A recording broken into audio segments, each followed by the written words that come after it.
The bedroom door creaked open under Amara's hand, and the basket she was carrying, full of fresh catfish, uziza leaves, and hot pepper for her husband's favorite soup, slipped from her fingers and hit the floor like a clap of thunder. For 3 full seconds, her mind refused what her eyes were showing her. On the bed she had shared with her husband for 6 years lay her own mother, Nneka. Beside her, without shame, without even the courtesy to flinch, lay Chinedu. Hi viewers, before we continue this story, let me ask you something simple. If you pushed open a door and saw the 2 people you trusted most in this world, lying there together, what is the first thing you would have done? Type your answer in the comments below. I really want to know if you would have been stronger than Amara was that night. Her throat closed around a scream that refused to leave her body. Her eyes searched the room for another explanation. Any explanation. The way a drowning person searches for wood in open water. Maybe she was dreaming. Maybe grief had finally cracked something inside her mind. But the smell of her mother's perfume was too real. The sound of her husband's breathing was too familiar. This was not a dream. This was her life, set on fire in front of her own eyes. Mama? The word left her mouth smaller than she meant it to, more like a frightened child calling into the dark than a grown woman demanding the truth. Nneka did not cover herself. She did not weep. She did not beg for understanding. Instead, she reached toward the small wooden drawer beside the bed, the same drawer where Amara kept spare batteries and old family photographs, and pulled out a pistol her daughter never knew existed inside that house. She pointed it at Amara, the same hand that once wiped tears from Amara's face at her father's burial. The same hand that once slapped mosquitoes away from her sleeping body through long harmattan nights. That hand now held a weapon steady, aimed at the only child that woman had ever carried in her own body. "Don't scream," Nneka said, her voice flat as dry season soil. Amara's legs forgot how to hold her up. She gripped the door frame and waited for her mother's face to break.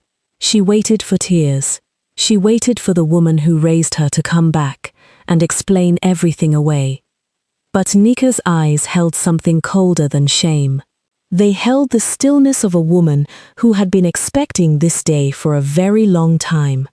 Then Nneka turned her head toward Chinedu, and what she said next stole whatever strength remained in Amara's knees.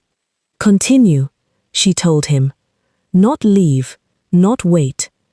Continue," as though her own daughter's arrival was nothing more than a fly landing on an important conversation. Chinedu did not look afraid. He did not look ashamed. He looked at his wife the way a man looks at an unexpected letter, mildly inconvenienced, already calculating what to do next. Old wisdom rose up inside Amara's chest in that unbearable silence. A beautiful calabash can hide bitter water inside it. She had always believed that saying was about other people's homes. She never imagined it was a warning about her own. Then Chinedu finally opened his mouth. Not to apologize, not to explain. He spoke words that would follow Amara for the rest of her life. She was not supposed to come back before 8. Not, "I am sorry." Not, "This is a mistake." He was not shocked that his wife had caught him. He was only irritated that she had come home too early, as though this moment had been arranged around her absence, as though this was not the first time, and would not have been the last, if only Amara had stayed away a little longer. Nneka's finger pressed slightly against the trigger. Her eyes never left her daughter's face, and somewhere behind that tired, terrifying calm was a decision Amara could not yet read. A decision that would decide whether she walked out of that room alive, or whether the story of Umuokoro would end that very night, with a daughter's blood on her own mother's hands. The click of the safety catch was louder than any scream Amara could have made. It was that single sound, not fear, not love, not 30 years of her mother's face, that finally forced her legs to move. She spun toward the door. Her shoulder struck the frame as she pushed through it, one slipper left behind on the cold cement floor. And then she was running, through the corridor, past the wedding photograph still hanging crooked on the parlor wall, out through the compound, past the painted gate Chinedu had built to impress the whole village. Behind her, the house stayed silent. No gunshot came, only silence, thick enough to choke on. The red earth road outside was empty at that hour, lit by nothing but a thin, tired moon. Harmattan dust stung Amara's eyes as she ran, her wrapper nearly slipping from her waist, her bare foot slapping cold sand with every desperate step. Somewhere behind a fence, a dog barked once and went quiet, as if even the animals of Umuokoro knew better than to interfere in a matter this heavy. A neighbor's voice called out into the darkness. "Amara, is that you? Why are you running like a hunted animal at this hour?" She did not answer. She could not answer. What could she possibly say? That the mother who raised her had just pointed a gun at her chest. That the husband she cooked for and prayed for had looked at her like an inconvenience rather than a wife. Some truths are too heavy to speak while a person is still running from them. Her mind, without her permission, began replaying small moments she had brushed aside in the weeks before. The way conversations stopped whenever she entered a room. The way Chinedu had started staying back later at his shop, always with an explanation ready before she even asked. The way, one evening, a strange man in a long black car had come asking after her mother by name, only for Neka to send Amara inside to fetch water nobody needed. Small things. You and I both know how small things add up in the end, don't we? But now, running through the dark with her chest burning, those small things did not feel small anymore. They felt like stones, stacked quietly into a wall Amara had never noticed being built around her own life. She did not decide where her feet were taking her. Her body simply remembered the one place in Umuokoro where trouble had always found comfort. The old compound near the Iroko tree, where Mama Ifeoma, the oldest woman in the village, had lived alone since before Amara was born. She reached the compound gate, breathless, her legs trembling so badly she had to hold the fence to stay upright. She knocked once, then again, harder. A long moment passed before a lamp flickered to life inside, and the door opened. Mama Ifeoma stood there in her old wrapper, her eyes sharp despite her age, taking in Amara's tear-streaked face, her missing slipper, her shaking hands. She did not ask what happened. She did not ask who hurt her. Instead, the old woman's face settled into something Amara never expected to see. Not shock, not confusion, but a heavy, knowing sadness, as though she had been waiting years for this exact night to arrive. "So," Mama Ifeoma said quietly, stepping aside to let her in. "The old debt has finally come to collect itself." Mama Ifeoma did not waste time on comfort. She pulled Amara inside with a grip surprisingly strong for a woman her age, bolted the wooden door, and peered once through the window slat into the darkness outside before letting the curtain fall back into place. The smell of wood smoke and old herbs filled the small room, the kind of smell that had comforted 3 generations of Umuokoro's troubled women before Amara. "Sit," she said, pointing to a low stool near the fire, "before your legs decide for you." Amara obeyed, her legs too unsteady to argue.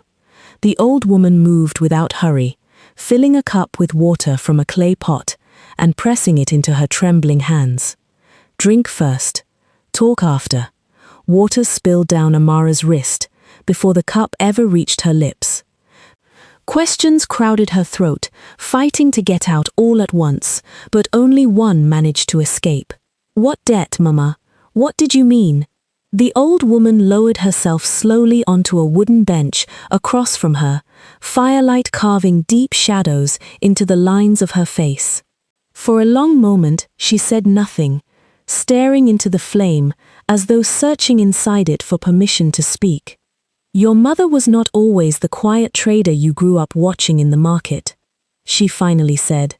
"Before your father, before you were even a thought in this world, Neka was a different woman entirely." Amara's chest tightened. Different how? She was young, beautiful in the way that makes powerful men lose their sense, Mama Ifeoma said. She used to fetch water at the stream before sunrise, and even the birds seemed to pause when she passed.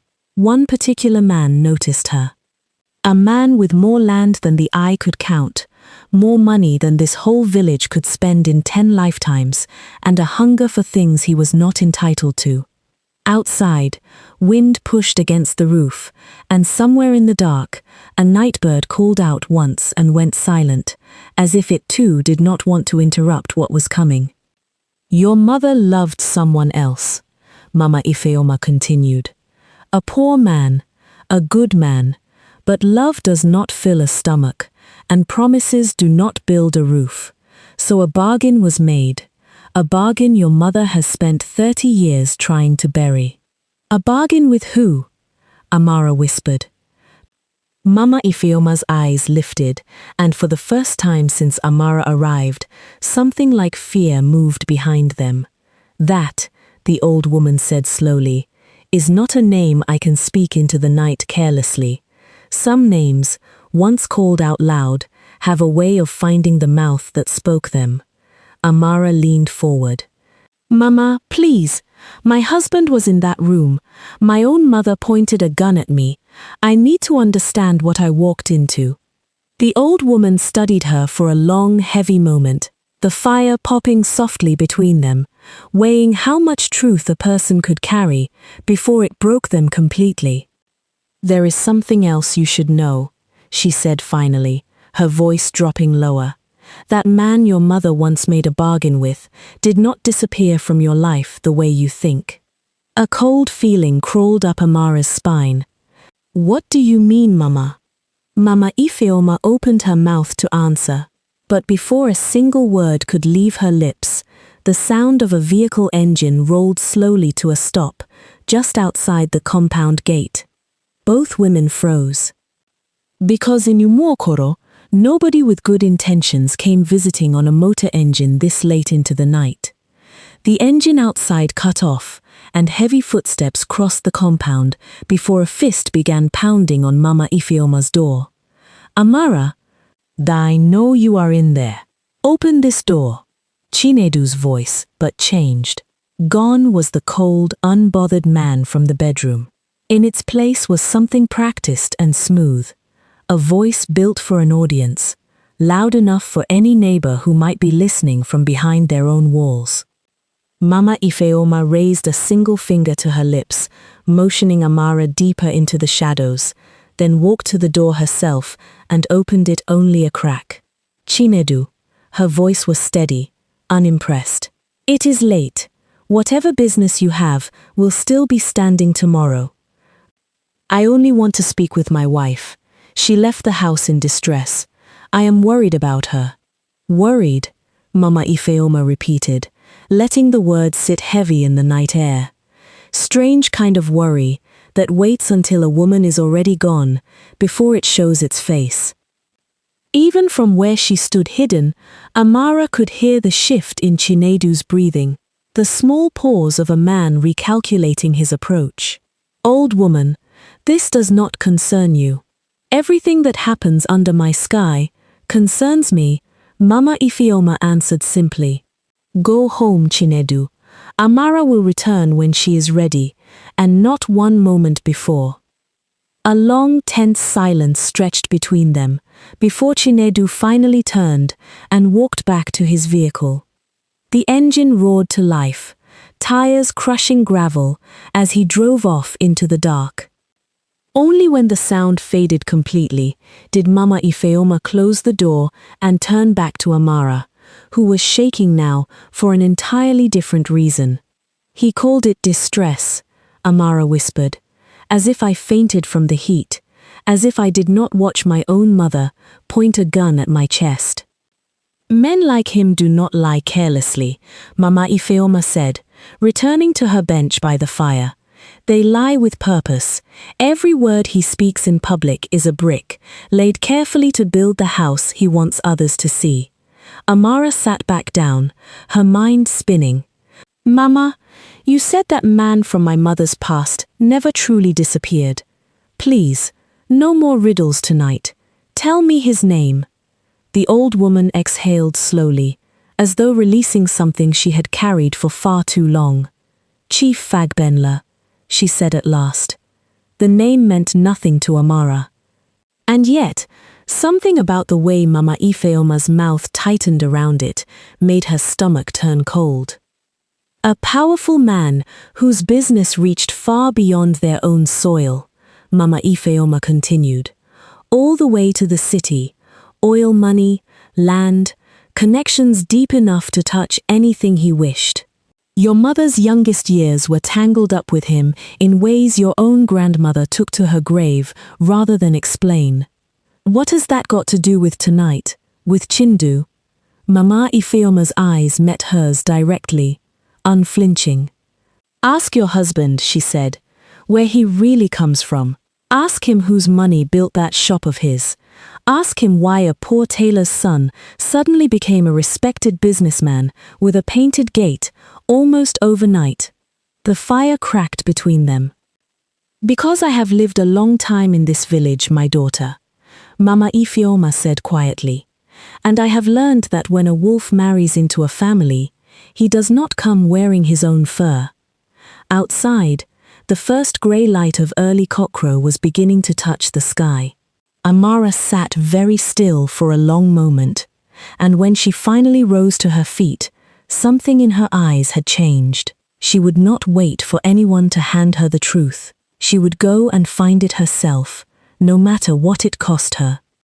By the time the market women were arranging their first tomatoes of the morning, and traders were calling out prices to no one in particular, Amara was already standing in front of Chinedu's shop, with a key she was never supposed to keep a copy of. Her hands did not shake anymore. Something had hardened in her overnight, somewhere between her mother's cold voice and Mama Ifeoma's warning about wolves and borrowed fur. An elder once told her that the eye which has seen fire no longer fears smoke. Standing there in the grey morning light, Amara finally understood exactly what that meant. She slipped inside before any of the shop assistants arrived, locking the door behind her, moving past the shelves of provisions and building materials toward the small office at the back where Chinedu kept his files, his ledgers, and whatever else he did not want ordinary eyes to see. The drawers were locked. She did not hesitate. Using a metal ruler from the front counter, she forced the thin lock until it gave way with a sharp crack that seemed far too loud in the empty shop.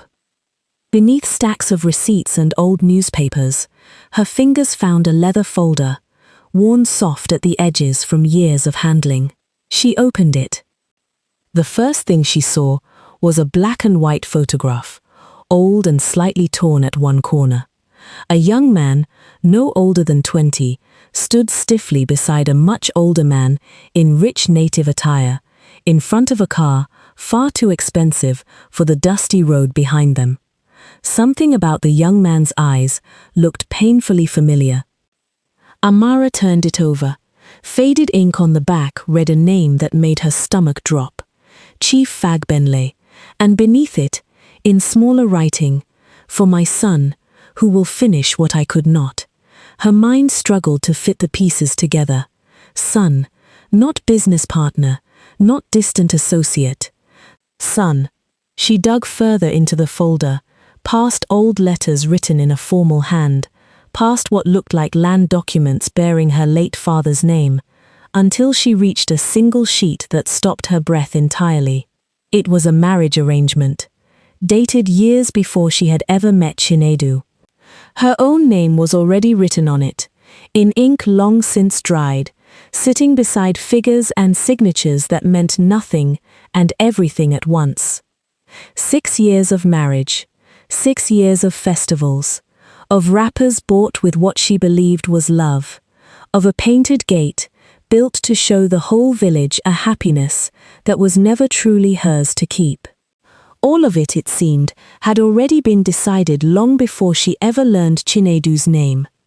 Before she could read further, before she could fully understand exactly what her entire marriage had been built upon, the shop's front door rattled loudly. A key turned in the lock. Panic surged through Amara. She shoved the folder against her chest and pressed herself flat behind the tall shelf of cement bags, her breath caught somewhere between her throat and her fear. Footsteps entered, slow, unhurried, familiar. They stopped right at the doorway of the small office, right where the broken lock hung loose and useless. "I know somebody has been in my office," Chinedu's voice said into the quiet shop, as though speaking to the walls themselves. "And I think I already know exactly who."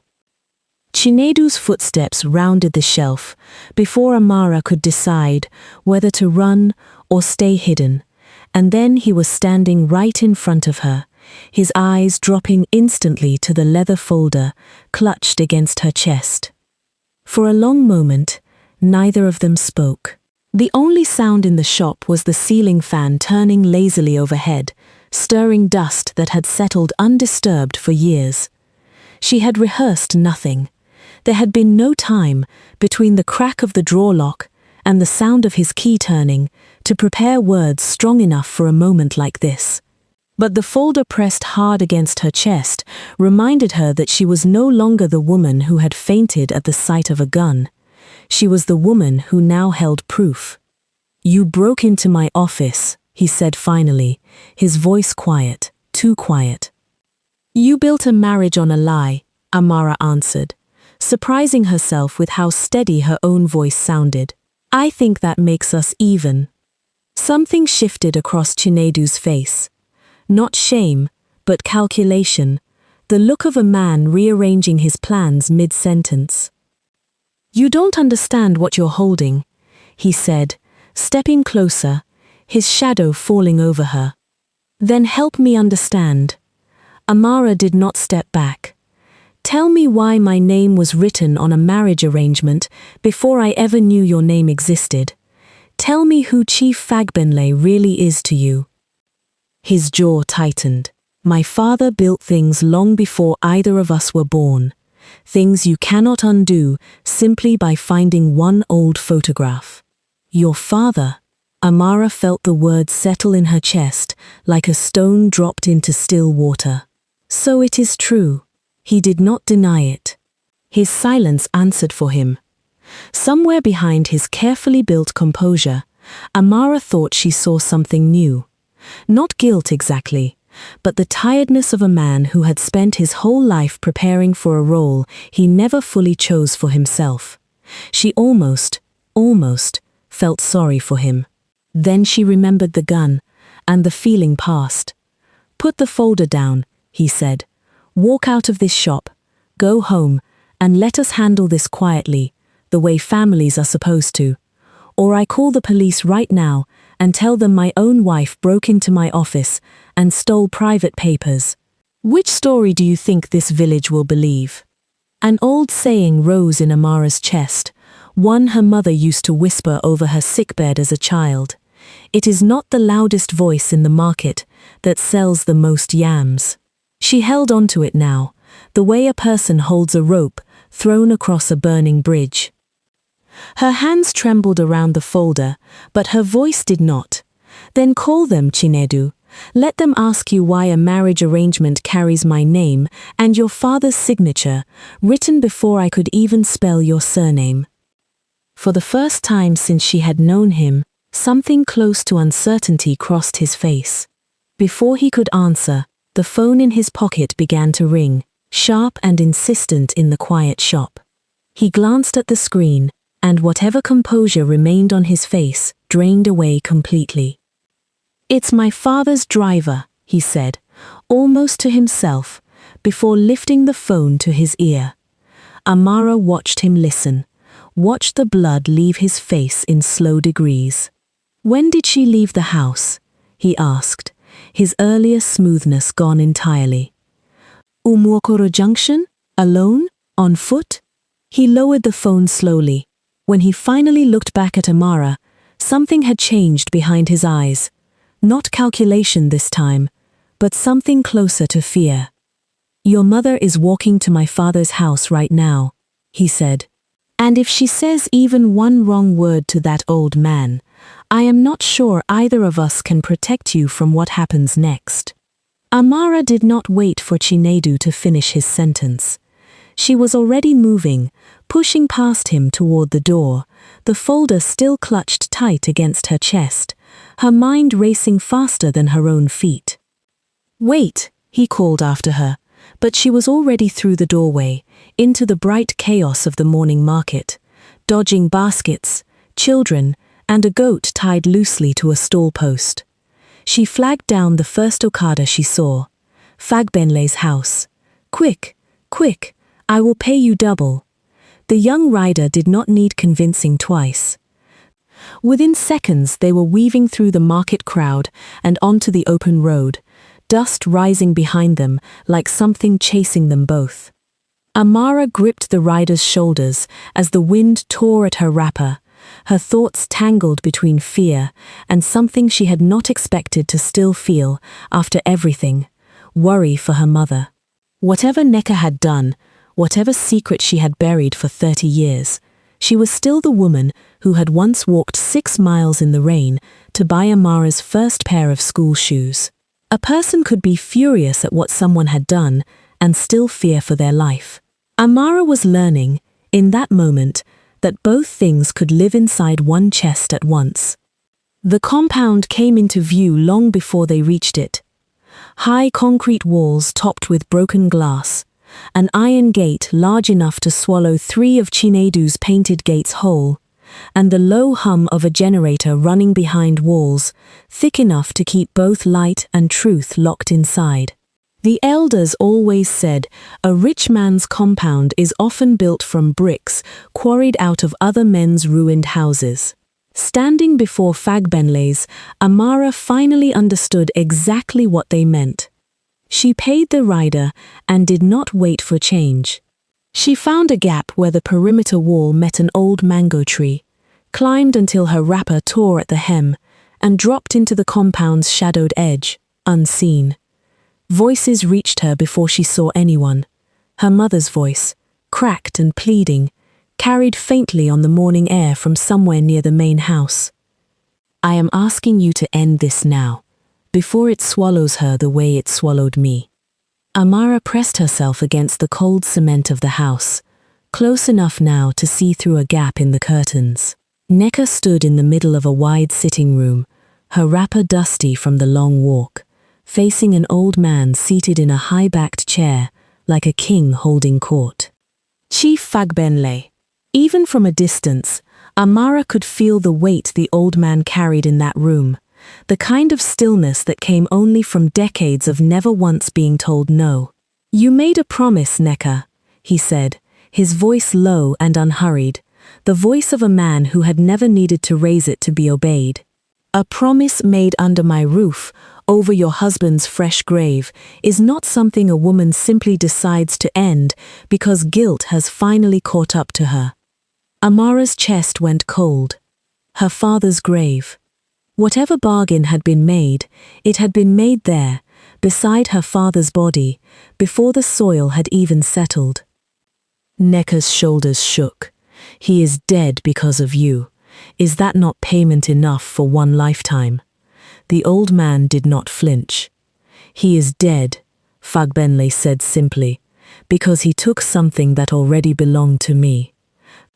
Behind the curtain, Amara's hand flew to her mouth to keep the sound trapped inside her own throat.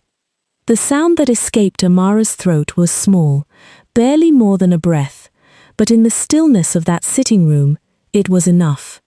Chief Fagbenle's head turned slowly toward the window. "Who is there?" His voice carried the same unbothered authority as before, as though intruders were simply another inconvenience to be handled without raising his pulse. Amara stepped out from behind the curtain before anyone could drag her out by force. Better to walk into the fire on her own legs than be thrown into it. Nneka spun around, and for the first time since the gun, since the bedroom, since everything, Amara watched something break completely across her mother's face. Amara. The word left Nneka like something torn out of her. Chief Fagbenle studied his visitor the way a man studies a debt finally come to collect itself, with mild irritation, but no real alarm. So, he said, the daughter arrives to finish what the mother could not say plainly. Tell me what you did to my father, Amara said. Her voice shook, but she did not look away. The old man's mouth curved, not quite a smile. Your father, Ejikeme, was a proud man who believed love could stand against men who owned the land beneath his feet. I did not put a knife in him, if that is the picture forming in your young mind. I simply made certain every door in 3 villages closed before he reached it. A man cannot feed his family on pride alone. His heart gave out under the weight of watching his wife and child go hungry. That weight was mine to give, and I gave it generously. Nneka found her voice again, thin but fierce. I gave you 30 years of silence. I gave you her hand the moment she was old enough to be given. What more do you want from a woman who has already buried everything she ever had?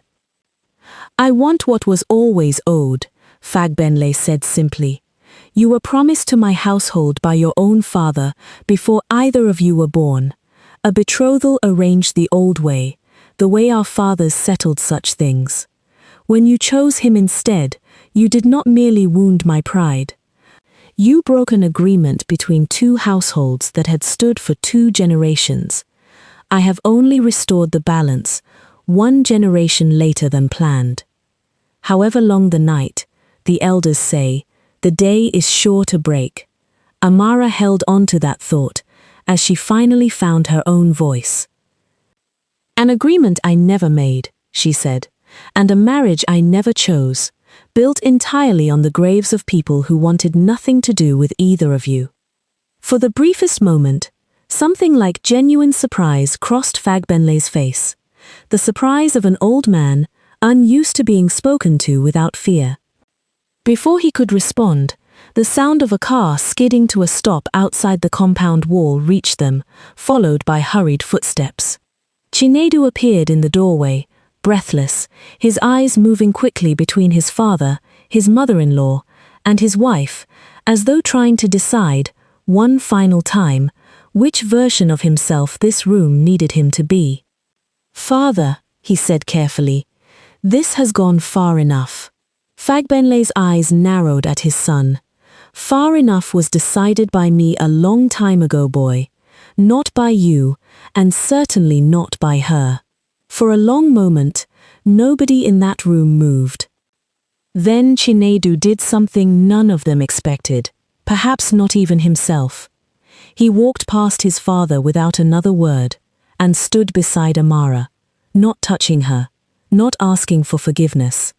Just standing there, as though his body had made a decision his mouth was still too ashamed to speak aloud. Fagbenle's composure cracked for the first time since Amara had stepped out from behind that curtain. You would choose this, over everything I built for you. Nneka watched her son-in-law take that single step, with an expression Amara could not fully name, something between relief and grief, as though she was witnessing, far too late, the kind of courage she herself had never found. You built a cage, father, Chinedu said quietly, and called it a legacy. I have been living inside it since before I understood what a cage was. Even the strongest river, the elders say, eventually wears down the hardest stone. Amara watched it happen in front of her, watched decades of untouchable authority crack, just slightly, in one old man's jaw.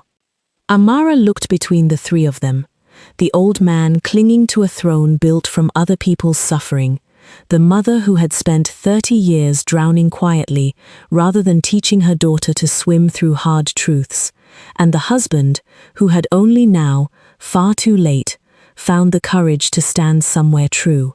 She thought of Mama Ifeoma's fire crackling in that small room, of the proverb about wolves and borrowed fur, of every small thing she had once dismissed as nothing. None of it had ever truly been nothing. It had all been building toward this exact morning, this exact room, this exact choice. She realized, standing there, that she was tired of secrets deciding her life for her. "This will not stay locked behind these walls," she said. "Umuokoro deserves to know exactly what has been living quietly among them all these years, wearing a painted gate and a respectable name." Chinedu did not try to stop her. Perhaps, Amara thought, some part of him had been waiting his whole life for someone else to finally say it. Fagbenle's laugh was dry, humorless. "You think that village will believe a runaway wife over a man who built half the boreholes in 3 local governments?" "I think," Amara said, "Umuokoro has been ruled by fear of men like you for far longer than it should have been. Maybe it is time someone finally tested that fear out loud." Nika grabbed her daughter's wrist as she turned to leave. "Please, whatever you feel for me right now, think about what this will cost you.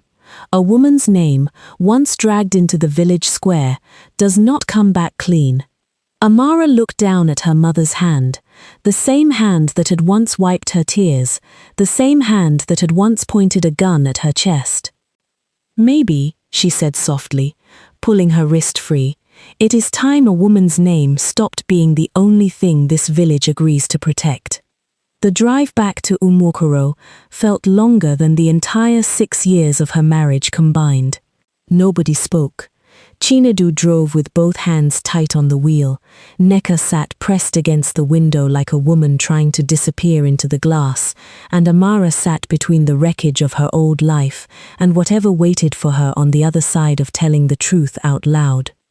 By sundown, word had already begun moving through Umuokoro the way Harmattan dust moves through an open window, quiet, invisible, and impossible to stop once it has started. And when the sun rose again, the whole village would be waiting under the old Iroko tree for Amara to either confirm every whisper or bury it forever. By the time the sun had fully climbed above Umuokoro, nearly the whole village stood gathered beneath the old Iroko tree, murmuring among themselves like a swarm that had not yet decided whether to sting or scatter. Traders had abandoned their stalls. Children who should have been at the stream fetching water instead clung to their mothers' wrappers, sensing without understanding that something important was about to happen. Amara stood at the center of it, her spine straight, though her knees remembered every reason they had to shake. Mama Ifeoma stood at her side, one steady hand resting against the small of Amara's back, saying nothing, needing to say nothing. Eze Namemeka, the traditional ruler of Umuokoro, sat beneath the tree on his carved stool, his eyes moving slowly across the gathered crowd, before settling on Amara. "You asked for this gathering," he said. "The village is listening. Speak, and speak the whole truth, for a half-told story does more damage than silence itself." Amara did not perform tears she did not feel, and she did not soften the truth to protect anyone's comfort but her own. She told them of the bedroom, the gun, the folder hidden in Chinedu's office. She told them of a promise made over a fresh grave and a marriage decided before she was even old enough to walk to the stream alone. She spoke Chief Fagbenle's name clearly, without flinching, though she watched 3 different faces in the crowd go pale at the sound of it. When she finished, the silence beneath the Iroko tree lasted long enough for a hawk to cross the entire sky above them. Eze Namemeka spoke first.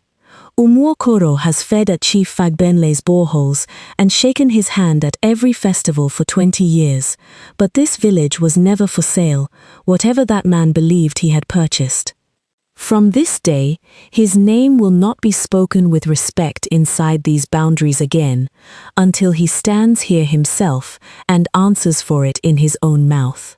A murmur moved through the crowd, not of shock exactly, but of something settling into place, the way people nod when a suspicion is finally confirmed rather than invented. An elderly trader near the back was heard telling her neighbor that she had always wondered why Chief Fagbenle's borehole contracts came wrapped in conditions nobody dared question aloud. Chinedu did not come to the gathering. Some said shame kept him away. Others said he had already begun the long drive toward whatever life remained for a son who had finally chosen to disappoint his father. Amara did not know which story was true, and for the first time in a long while, she found she did not need to know. What she did know was that the shop with the painted gate stood locked that morning, its shutters down, as though even a building could feel the shame settling over the name written above its door. Neka stood at the very edge of the crowd, apart from everyone, her head lowered under the weight of 30 years finally spoken aloud. Amara did not walk to her, but she did not walk away either. Some distances, she was learning, could not be closed in a single afternoon, only slowly, one honest day at a time, if both people were still willing to try. Mama Ifeoma found Amara later that evening, sitting alone beneath the same iroko tree long after the crowd had scattered back to their ordinary lives. The old woman did not offer comfort in words. She simply sat beside her, the way she had the night everything first broke apart, and let the silence between them be a kind of company instead of a kind of danger. The elders of Umwokoro often say that a family can survive hunger, and a family can survive hardship, but a family built on hidden lies will always collapse under the weight of its own silence in the end. Amara had learned that lesson at the cost of nearly everything she once called her life.